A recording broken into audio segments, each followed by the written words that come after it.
Hello दोस्तों, मैं प्रियंका स्वागत करती हूँ आपका अपने परिवार टीचर सक्सेस चैनल में। आई होप आप सभी लोग बहुत बढ़िया होंगे, पॉजिटिविटी से भरे हुए होंगे और जितना भी आपका स्टडी का टाइम टेबल है, रूटीन है, जितना भी आप लोगों ने डेली सेट कर रखा है रूटीन, फॉलो कर रहे होंगे, डेली कुछ नया सीख रहे होंगे। तो जैसा कि आप लोगों ने थंबनेल में देखा कि आज हम लोग बातें करने वाले हैं, यानी कि जो बात होगी सीटेट के ईवीएस यानी कि पर्यावरण अध्ययन के बारे में बात करेंगे। प्रैक्टिस सेट यानी क्लास जो है वो 7 है। प्रीवियस ईयर क्वेश्चन से संबंधित प्रश्न है, इसको प्रैक्टिस सेट आज ले सकते हैं आप। और टोटल प्रश्नों की संख्या जो आज हम बात करेंगे वो है 25। तो आज हम लोग सिर्फ 25 प्रश्नों के बारे में बात करेंगे पर्यावरण से संबंधित। कम समय में ज़्यादा प्रश्न होंगे और व्याख्या जहाँ पे ज़रूरत होगी वहाँ पे व्याख्याएँ भी की जाएंगी। महत्वपूर्ण प्रश्नों की श्रृंखला है इसलिए क्योंकि आप जानते हैं कि प्रैक्टिस सेट और प्रीवियस ईयर क्वेश्चन कितने इंपॉर्टेंट होते हैं किसी भी एग्ज़ाम को क्रैक करने के लिए। और इन 25 टॉप 25 क्वेश्चंस में आपका स्कोर कितना रहता है कमेंट बॉक्स में नोट डाउन ज़रूर करके बताएं। और अगर चैनल पर नए हैं, पहली बार हमारी वीडियो से अवगत हो रहे हैं, तो चैनल को सब्सक्राइब कर लें, बेल आइकन को भी प्रेस कर दें ताकि आने वाली अगली वीडियो आप तक पहले पहुंचे। शुरू करते हैं। क्या है प्रश्न, किस प्रकार के प्रश्न हैं, उन प्रश्नों को अटेंड करते हैं, देखते हैं कि किस प्रकार के प्रश्न आते हैं और कौन से प्रश्न आसान है या टफ है। तो पहला क्वेश्चन आपको मिला। तो जैसा कि आप लोग जानते हैं कि सबसे ज़्यादा जो इस टाइम के सीटेट के एग्ज़ाम में सबसे ज़्यादा जो प्रश्न है वो पेड़ पक्षी और थीम उप थीम से संबंधित बहुत ज़्यादा प्रश्न पूछे जा रहे हैं। तो इसी तरह स्लॉथ एक जंतु है जिससे संबंधित बहुत ज़्यादा प्रश्न पूछा जाता है और इसका आपने रट्टा मार रखा होगा, तो ये आसान प्रश्न है। निम्नलिखित में से स्लॉथ के बारे में सही कथन है। जो सही है, इन चारों ऑप्शन में से एक कोई ऑप्शन सही होगा। स्लॉथ के बारे में, जो कि भालू की तरह दिखाई देता है एक जंतु, उसे चूज़ करना है हमें। स्लॉथ लगभग 40 वर्ष जीते हैं और दिन के लगभग 17 घंटे वृक्षों की शाखा पर उल्टे सिर लटक कर मस्ती से सोते हैं। ठीक है, आगे देखते हैं। स्लॉथ लगभग 10 वर्ष जीते हैं और दिन के 20 घंटे वृक्षों की शाखाओं पर लटक कर उल्टे सिर लटक कर मस्ती से सोते हैं। स्लॉथ लगभग 17 वर्ष जीते हैं और दिन के लगभग 20 घंटे किसी वृक्ष के नीचे सोते हैं तथा उसी के वृक्ष के पत्ते खाकर पलते हैं। स्लॉथ लगभग 10 वर्ष जीते हैं और दिन के लगभग 20 घंटे किसी वृक्ष की शाखा से लटक कर सोते हैं। यह जिस पर रहते हैं उसी के पत्ते खाकर पलते हैं। तो ये बात तो सही है कि जिस पेड़ पर वो रहते हैं, जिस वृक्ष पर रहते हैं, वहीं उसी पेड़ या वृक्ष की जो है पत्ती वो खाकर रहते हैं। लेकिन ये नहीं सही है कि वो 20 घंटे सोते हैं। 20 घंटे सोते हैं वो 20 घंटे, यानी कि 10-17 वर्ष वो जीते नहीं हैं। वो उनकी जो औसत जीवन काल है वो 40 वर्ष है और वो लगभग एक दिन में 17 घंटे सोते हैं। किसी भी वृक्ष पर उल्टे सिर लटक कर सोते हैं। ये सही है, तो पहला ऑप्शन बिल्कुल सही हो जाएगा। और प्लस पॉइंट कुछ लिख लेते हैं। और ये भालू की तरह दिखाई देते हैं। ठीक है, स्लॉथ जो है क्या है, भालू की तरह दिखाई देते हैं लेकिन भालू नहीं है। ठीक है, और इसमें ये रहा कि एक सप्ताह और ये पूरे जीवन काल में सिर्फ 8 वृक्षों पर अपना जीवन यापन कर देते हैं। तो कुछ ये की पॉइंट हैं और इनके बारे में आपने पूरा अच्छे से पढ़ा हुआ होगा, क्योंकि ये जो पशु से संबंधित, पशु पक्षी और फ्लावर से संबंधित हमारे पर्यावरण अध्ययन में चैप्टर होते हैं, उसमें पूरा डिटेल में होता है। तो आप लोगों ने ज़रूर नोट बनाया होगा, अगर नहीं बनाया है तो बना लें, क्योंकि ये इंपॉर्टेंट है और खुद सेल्फ स्टडी ज़रूर करें। दूसरा ऑप्शन है कि दूसरा क्वेश्चन है कि सर्दियों में ऊनी वस्त्र हमें गर्म रखते हैं, उनके उष्मारोधी होने के कारण। ठीक है, ऑप्शन देखते हैं। ऊनी रेशे आपस में कसकर जुड़े हुए हैं और ठंडी हवा को गुजरने नहीं देते। ऊनी रेशों के बीच वायु फंसी होती है एवं वायु उष्मारोधी है। ये बात सही है। ऊनी रेशे मोटे होते हैं और बाहरी उष्मा को नियंत्रित करते हैं। ऊनी रेशे मोटे होते हैं और ठंडी हवा को गुजरने नहीं देते। सही आंसर के दूसरे क्वेश्चन के सही आंसर की बात कर ली जाए तो जो सही आंसर है वो है दूसरा, कि वायु जो है एक क्या है, उष्मारोधी है और वो क्या है, रेशों में फंसी हुई होती है। आगे देखते हैं। 3 राज्यों का ऐसा समूह जिसके किसी किनारे पर अरब सागर है, वह कौन सा है। ठीक है, तो जैसे कि केरल, कर्नाटक, महाराष्ट्र, केरल कर्नाटक आंध्र प्रदेश, उड़ीसा आंध्र प्रदेश महाराष्ट्र, महाराष्ट्र केरल और पश्चिम बंगाल। तो आप जैसा जान रहे हैं कि जो अरब सागर आप जानते हैं, मैंने थोड़ा सा मैप नहीं लिया, लेकिन अगली बार मैं ज़रूर आपको मैप से समझाऊंगी, क्योंकि वहाँ पे थोड़ा सा आसान हो जाता है। तो अगर आप दक्षिण भारत को बनाते हैं तो आप समझ पाएंगे। दक्षिण भारत को जब आप बनाते हैं तो आप समझ पाएंगे कि जो आपका अरब सागर है वो यहाँ लगभग आता है, अरब सागर। ठीक है, तो अरब सागर ये है। तो आप जानते हैं कि अरब, अब देखते हैं कि इधर कौन कौन से राज्य हैं। इधर जो राज्य होंगे वो तो बंगाल की खाड़ी से लगे हुए होंगे, तो इधर जो राज्य होंगे वो जो है अरब सागर से संबंधित होंगे। तो आप जानते हैं, तो देखते हैं कि पहले तो जो है जैसे कि महाराष्ट्र, तो यहाँ पे आपका कुछ महाराष्ट्र आ जाता है जो कि सही है, ये अरब सागर से संबंधित। ठीक, फिर आ जाता है आपका कर्नाटक, फिर आ जाता है आपका केरल। तो ये 3 राज्य जो हो जाएंगे वो महाराष्ट्र से हो जाएंगे। ठीक है, तो पहला ऑप्शन बिल्कुल सही हो जाएगा, क्योंकि अगर आप और भी जो है राज्यों को देखेंगे, जैसे केरल, तो केरल तो यहाँ है, कर्नाटक यहाँ है, केरल भी यहाँ है, लेकिन आंध्र प्रदेश आपका यहाँ नहीं है, इधर है। उड़ीसा आपका इधर आ जाता है। ठीक है, आंध्र प्रदेश, उड़ीसा। फिर देखिए पश्चिम बंगाल तो बंगाल की खाड़ी से लगा हुआ होगा, तो ये इसलिए तीनों ऑप्शन गलत हो जाते हैं। पहला ऑप्शन बिल्कुल सही हो जाएगा, क्योंकि तीनों राज्य जो है वो अरब सागर से मिलेंगे। आई होप आपको चीज़ें समझ में आ गई होंगी। आगे देखते हैं, एक ऐसा नाच जिसमें ज़मीन पर बांस के डंडे लेकर दो दो लोगों की जोड़ी आमने सामने बैठती है, ढोल की ताल पर डंडियों को ज़मीन पर पीटते हैं तथा ताल के अनुसार डंडियों के बीच लोग एक कतार में खड़े होकर कूदते हैं और नाचते हैं।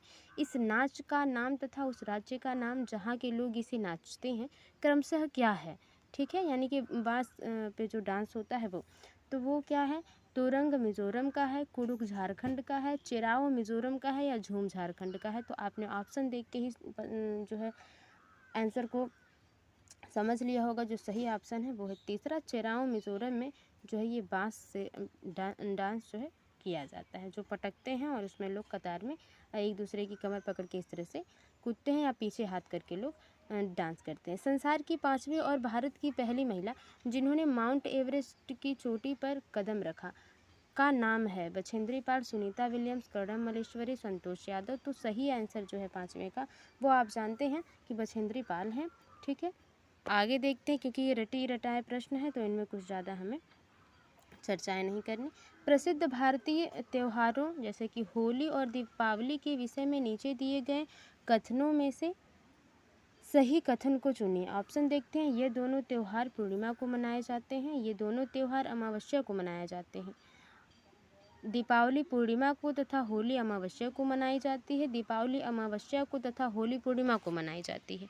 तो सही आंसर की बात कर ली जाए, जो सही आंसर हो जाएगा वो हो जाएगा चौथा, दीपावली अमावस्या को तथा होली पूर्णिमा को मनाई जाती है।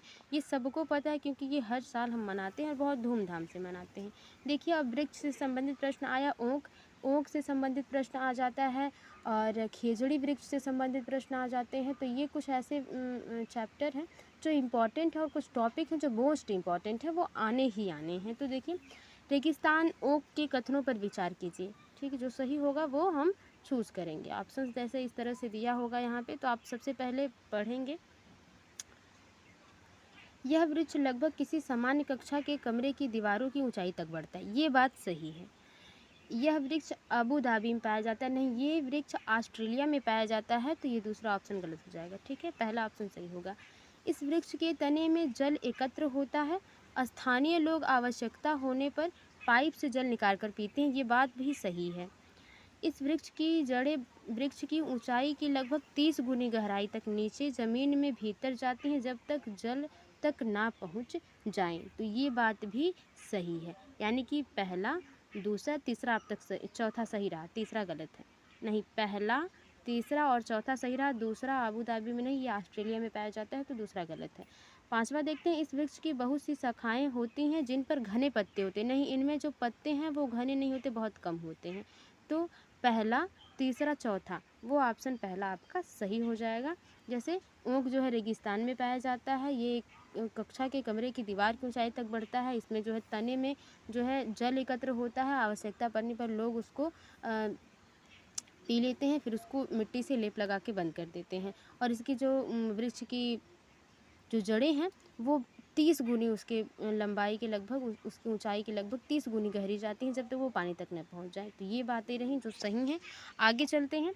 हमारे देश में ऐसे गांव हैं जहां के ग्रामवासी अत्यधिक वर्षा होने के कारण अपने घरों को बांस के खंभों पर जमीन से 10 से 12 फीट ऊंचाई पर बनाते हैं। इन घरों को अंदर से लकड़ी का ही बनाया जाता है। यह गांव कहाँ होने चाहिए? हिमाचल प्रदेश, तमिलनाडु, असम, उत्तराखंड। तो ज़्यादा अत्यधिक वर्षा वाला राज्य जो है वो असम है, तो तीसरा ऑप्शन बिल्कुल सही हो जाएगा। यहाँ पे ही बांस के जो है घर बनाए जाते हैं, ये भी एक प्लस पॉइंट है। नीचे दिए गए हमारे देश के किस राज्य या केंद्र शासित प्रदेश के अधिकांश सामान्य लोगों को नारियल डली हुई किसी भी करी के साथ उबला हुआ टेपियोका खाना सबसे अच्छा लगता है? आंध्र प्रदेश, गोवा, तमिलनाडु और केरल। 9 के सही आंसर की बात कर ली जाए तो जो सही आंसर हो जाएगा वो चौथा हो जाएगा केरल। केरल में जो है नारियल डली हुई यहाँ पे नारियल की खेती होती है, आप जानते हैं, तो ये एक टेपियोका खाना पसंद करते हैं नारियल का। बिहार राज्य में और जो ऑप्शंस हैं उनके राज्यों में कौन कौन से ऐसे जो है डिशें हैं जो इम्पॉर्टेंट है, जो पूछी जाती हैं। अगर आपको पता है तो कमेंट बॉक्स में नोट डाउन जरूर करें, अन्यथा आप हमारे साथ जुड़े रहें। डेली कुछ ना कुछ ऐसी चीज़ें आती हैं जिसमें प्लस पॉइंट की पॉइंट जुड़ी हुई होती है और उसमें बताया जाता है। बिहार राज्य के लोगों के लिए मधुमक्खी पालन की प्रक्रिया शुरू करने का सर्वोत्तम समय कौन सा होता है? अक्टूबर से दिसंबर, जुलाई से सितंबर, अप्रैल से अगस्त, जनवरी से मार्च। 10वें के सही आंसर की बात कर ली जाए तो अक्टूबर से दिसंबर आप सभी लोग जानते हैं। ये कुछ बताया नहीं है, जैसे कि मधुमक्खी, ये पशुओं का एक चैप्टर, पशु पक्षी और फ्लावर्स, फूल पत्तियाँ, ये चैप्टर है, तो इसमें आपको समझ लीजिए ध्यान से पढ़ना है क्योंकि इससे संबंधित अच्छे प्रश्न आते हैं। मानव पोषण के संदर्भ में स्वांगीकरण का अर्थ है पचा हुआ भोजन का क्षुद्रांत में अवशोषित होना एवं रुधिर वाहिकाओं में प्रवेश करना। वैसे नॉर्मली देखा जाए तो सीटेट में जो है आपका पर्यावरण में बहुत कम जीव विज्ञान यानी कि बायोलॉजी से संबंधित प्रश्न पूछे जाते हैं। यहाँ पे एक पूछा गया है, अवशोषित पदार्थों का शरीर के विभिन्न भागों में स्थानांतरीकरण। पचा हुआ पदार्थ भारत में शरीर में जटिल पदार्थों को बनाने में उपयोग होना। भोजन का पाचन नहीं हो पाता, अवशोषित नहीं होता और वेदांत में भेज दिया जाता है।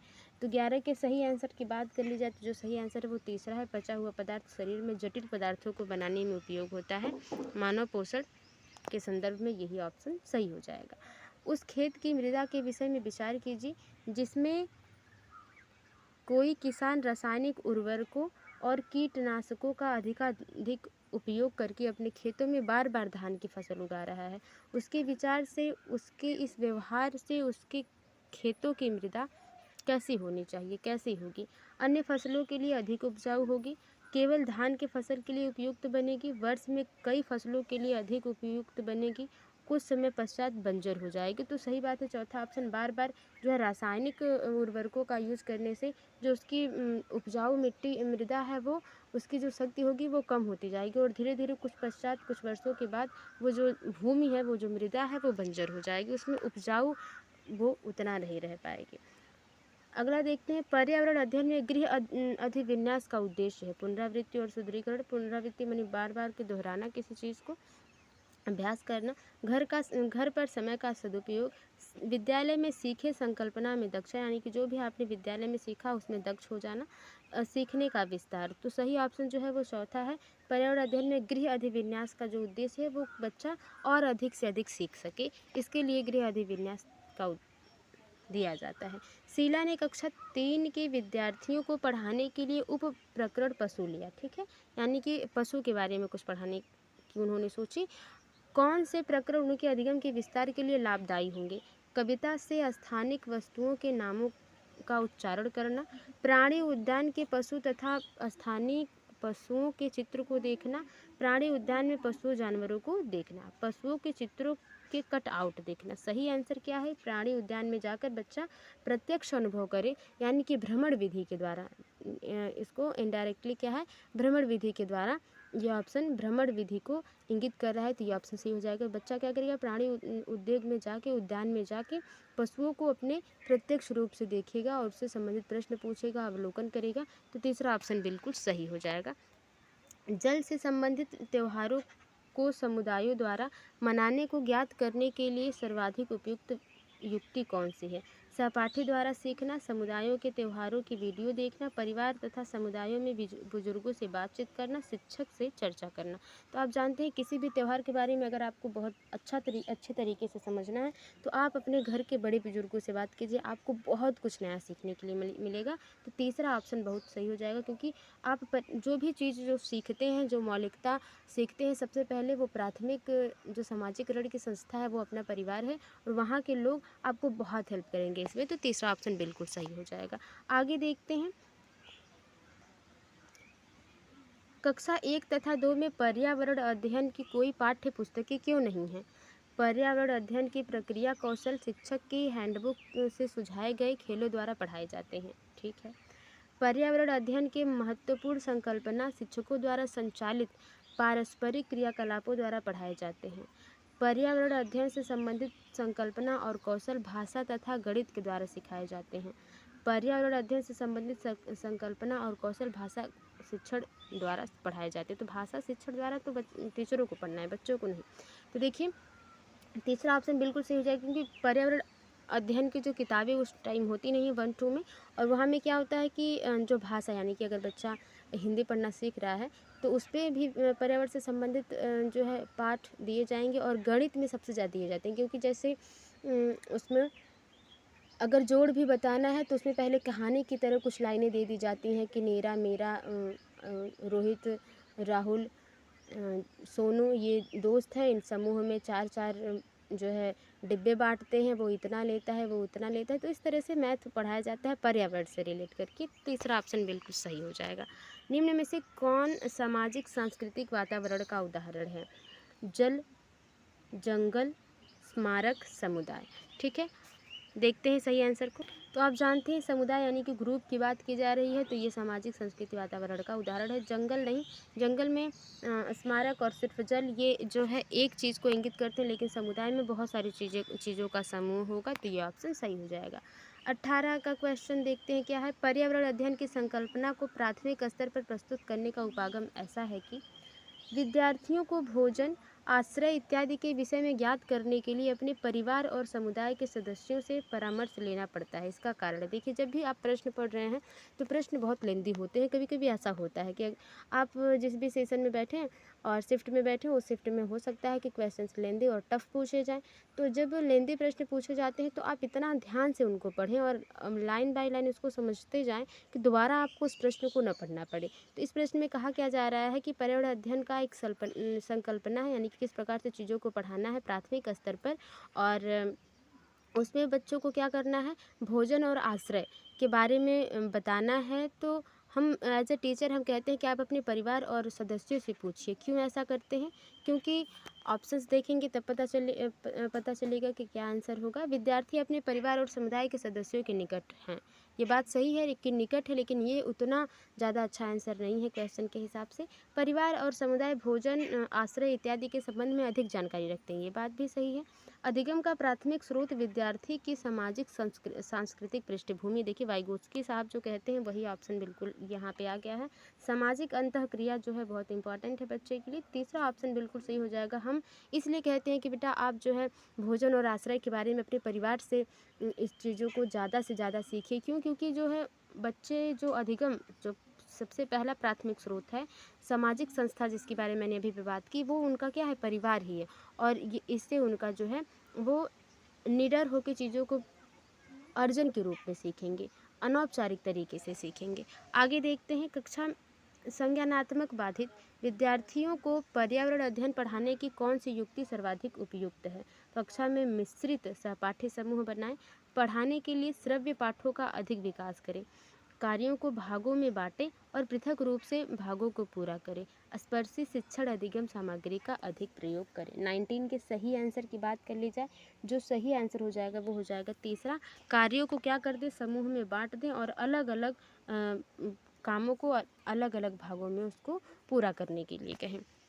तो बच्चा आसानी से चीज़ों को याद कर लेगा, यानी कि सीख लेगा। याद करना तो शिक्षा मनोविज्ञान में याद करना गलत है, लेकिन सीख लेना एक।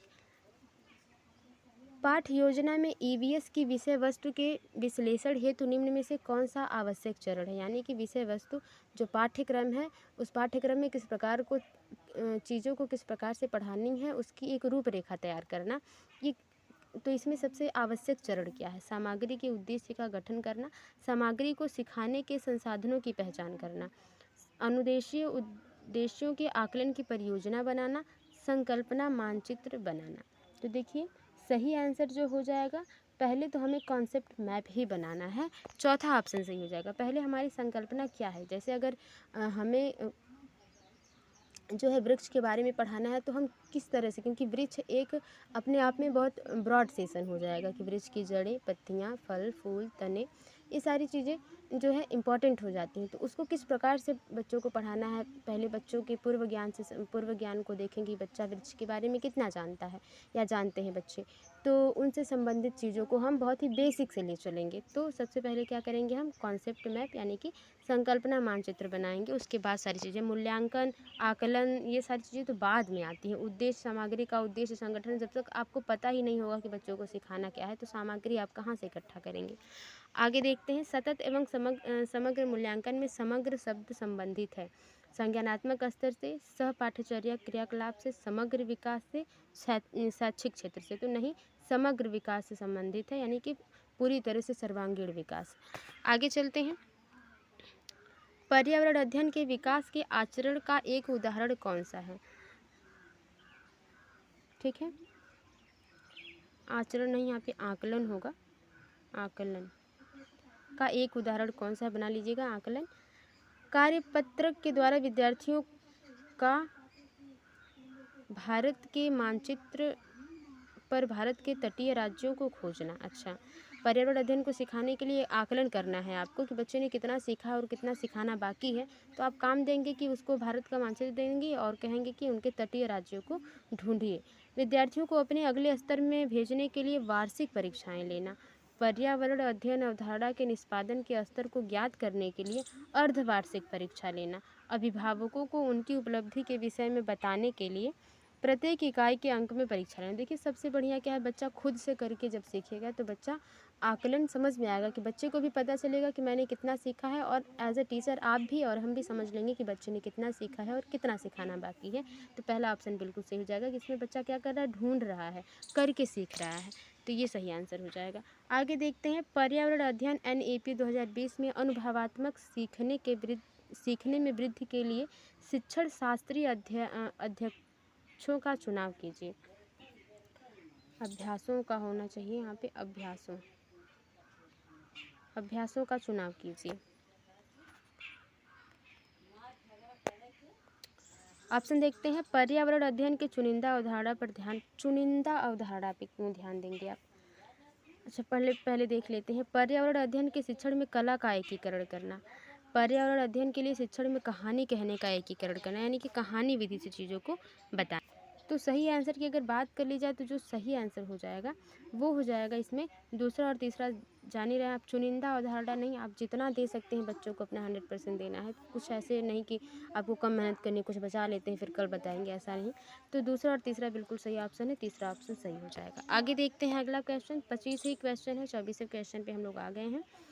अगर आप लोगों ने चैनल को सब्सक्राइब नहीं किया है और वीडियो को लाइक नहीं किया है तो लाइक ज़रूर कर दें। आपसे ऐसा करने से थोड़ा मोटिवेशन फील होता है और आपके साथ जुड़े रहने में आनंद आता ही है।